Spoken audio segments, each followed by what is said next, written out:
नमस्कार मित्रांनो. कधी-कधी आयुष्य आपल्याला खाली खेचतं.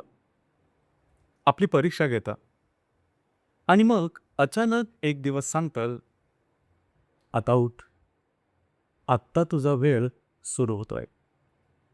मकर राशीच्या जातकांना गेल्या 3-4 महिन्यामध्ये तुम्ही जे अनुभव घेतले ते सोपे नव्हते. चिंता, भीती, आर्थिक ताण, वैवाहिक जीवनातील तणाव आणि काही वेळा स्वतःच्याच प्रतिमेला धक्का लागण्याचे प्रसंगसुद्धा आलेले असते. आणि विशेष म्हणजे हे सगळं तुम्ही शांतपणे सहनसुद्धा केलं आहे. कारण तुमची एक खासियत आहे. तुम्ही बोलत नाही, तुम्ही प्रत्यक्ष करून दाखवता. आणि तुमच्यातला संयम हा खरंच जबरदस्त आहे.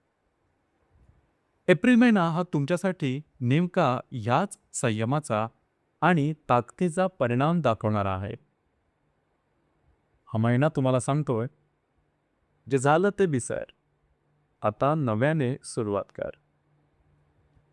या महिन्यामध्ये तुमचं मानसिक आणि शारीरिक आरोग्य या संदर्भात सांगायचं झालं, तर ते अतिशय उत्तम असणार आहे.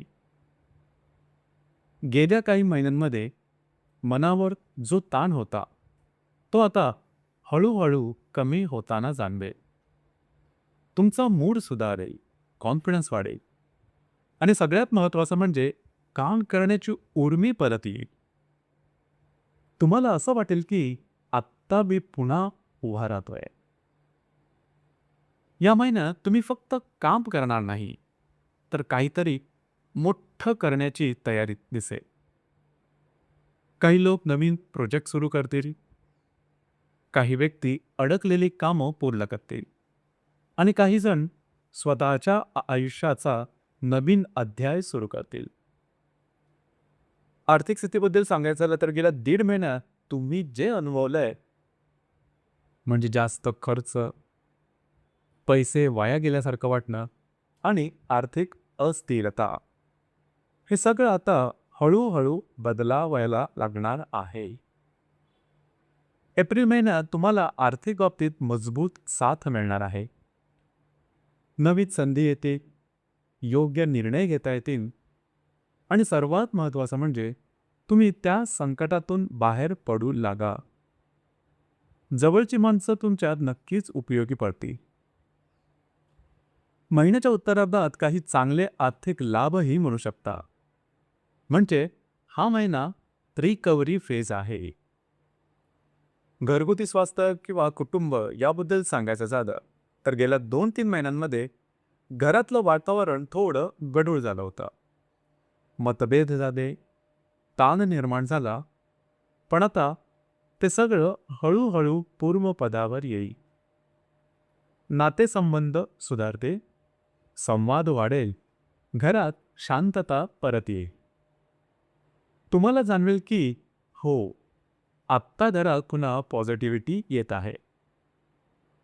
जर तुम्ही वास्तू किंवा घराशी संबंधित काम हाती घेत असाल, तर हा महिना त्यासाठी अनुकूल आहे.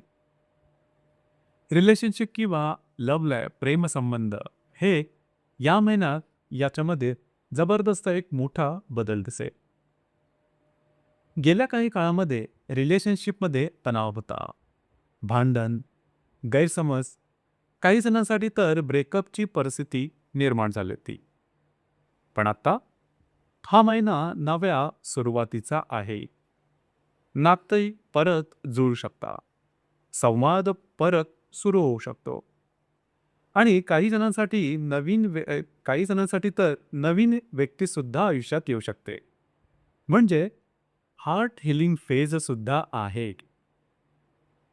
ज्या गर्भवती महिला आहेत किंवा विद्यार्थी आहेत त्यांच्याकरता सुद्धा हा कालावधी संपूर्ण अनुकूल असाच आहे. काळजी करू नका. विद्यार्थ्यांसाठी सुद्धा हा महिना पॉझिटिव्ह आहे. अभ्यासात लक्ष लागेल, परिणाम सुधारतील, आत्मविश्वास वाढेल. वैवाहिक जीवनाबद्दल सांगायचं झालं, तर गेल्या काही महिन्यांमध्ये वैवाहिक जीवनात तणाव जाणवला असेल. काही वेळा मानहानीसारखे प्रसंग सुद्धा आले असते. पण आता तो फेज संपतो आहे. या महिन्यात जोडीदारासोबत हार्मनी वाढेल, संवाद सुधारेल, नाती पुन्हा उबदार होतील. कार्यक्षेत्र किंवा करिअर याबद्दल सांगायचं झालं तुम्हाला करिअरमध्ये थोडी जास्त मेहनत घ्यावी लागेल, जास्त काम करावं लागेल. जबाबदाऱ्या वाढतील, वेळ कमी पडल्यासारखा वाटेल.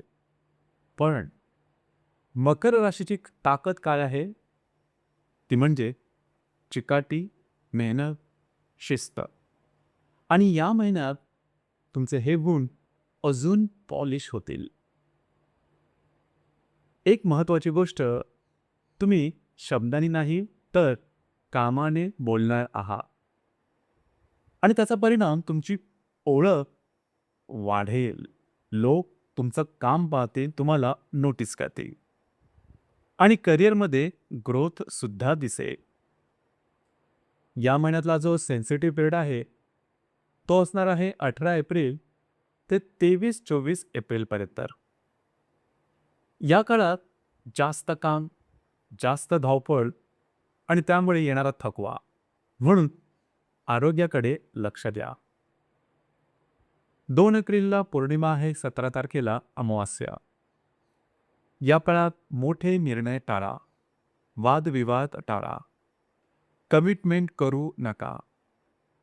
एकंदरीतच या महिन्याचा जो निष्कर्ष आहे तो मकर राशींच्या जातकांसाठी असा आहे की हा जो महिना आहे हा नवीन अध्यायाची सुरुवात आहे. संघर्ष संपतो आहे, स्थैर्य परत येत आहे आणि तुमची मेहनत फळ देणार आहे. हा महिना सांगतो तू खूप सहन केला आहेस. आत्ता वेळ आहे स्वतःला सिद्ध करण्याची. जर तुम्ही तुमची जिद्द कायम ठेवली तर हा महिना तुमच्या आयुष्याला नक्कीच नवी दिशा देणारा ठरणार आहे. तर मित्रांनो, हे होतं मकर राशीचं एप्रिल 2026 करताचं संपूर्ण राशीफळ. धन्यवाद.